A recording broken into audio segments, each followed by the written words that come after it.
No teleprompter or cue cards here, no stuttering or stammering, but Chris did a wonderful job, not only on the book, but also in the handling of children. Unfortunately, he's not neglected, but overlooked some things that happened to him. There is a dark side to all this. The controlled atrophy of this program since 1988, in battles that started in 1980 leading up. This last meeting that they had last fall at the Sky Room, beautiful place in Loyola Park, which was another downtrodden, dissipated place from what it once was a sham. They said that in the last moment they came up with a plan for $100,000, $120,000. Who cares about the thousands they planned on? Diagrams, artists' renditions for a nature center. Well, one good nor'easter will change the beach to a nature center anyway, whether it's rocks and pebbles on that beach or sand dunes anywhere else. One of the Colleran brothers who lived on Rogers, West of Sheridan, came off that if you're going to have children or kayaks, and by the way, I started in the program in 1955.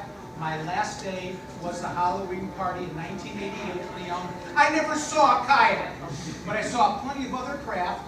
When we got denied crew boats and they fell apart, we had a 12-man Colorado River raft that could hold 30 children in it.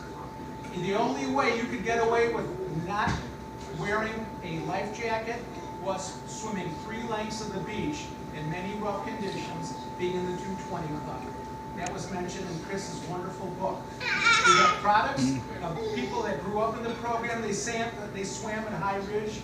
They came from every parish and school in the Edgewater, Rogers Park, West Rogers Park, West Ridge area, whatever you want to call it. But getting back to the original point, and whoever is serving on the advisory council, I was told as a non-resident, I live in Lincoln, that I could not serve.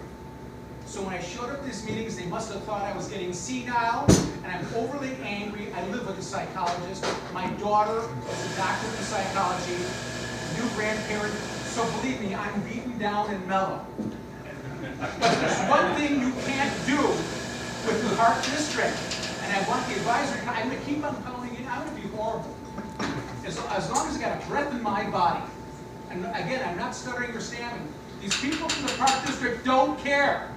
They don't care. They've systematically neglected this place. They send people from other political backgrounds and wards and agencies when that inflicts itself into a program. Never heard about it.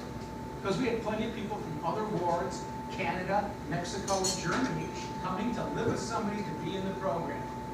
I'm happy to say whatever I did, I was inclusive. We got the girls going, which was a wonderful addition. I had girls on staff, proportionate to the attendance, and even more. Number 2, we had it where we had deaf and blind in the program, and we had it before inclusion was a buzzword. Before it.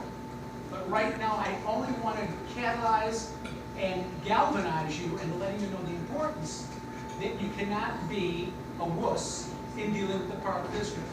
When Chris, I was so proud of him when he stood up at that meeting and said, how can we trust you? And you can't trust them. This is 30 years plus of a divine plan, not so divine, of them to deteriorate this program that will stand due. I hate to say it, but it's the truth.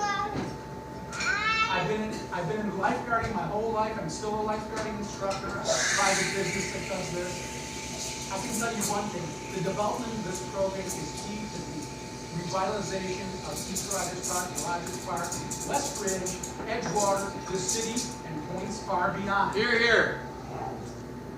And as a young man at the age of 5 or 6, I remember chasing after young Bruce Scofield Mayor. Also Mr. Howie Fonte, also the Renault brothers, with the marvelously talented mom, great artist. So everybody had a connection. We can't forget the connection. We can't forget the past. And so taking this point forward, I'm still going to try to participate and provide energy and insight. We've got people that were in that program who worked with Mike Madigan and then became energy liaisons to President Clinton. Wonderful surgeons, attorneys, and everybody else. They should actually be here, but they're not. But there is a way of doing it, getting likes on FB, all sorts of different things you can network. because networking is going to be half the battle. Motivating will be the other part of the battle. Fundraising, another part of the battle. And then, I got to tell you, I love kayaking. It's an Olympic sport. Again, I never saw kayaking. Let it be down the list. Let that building be revitalized, renewed, refreshed, and reinvigorated. It's got to be worked on. That place is an albatross at this point. It's an embarrassment. And yet it still looks pretty darn good. It looks like one of those brick buildings out in New Mexico that I see every year.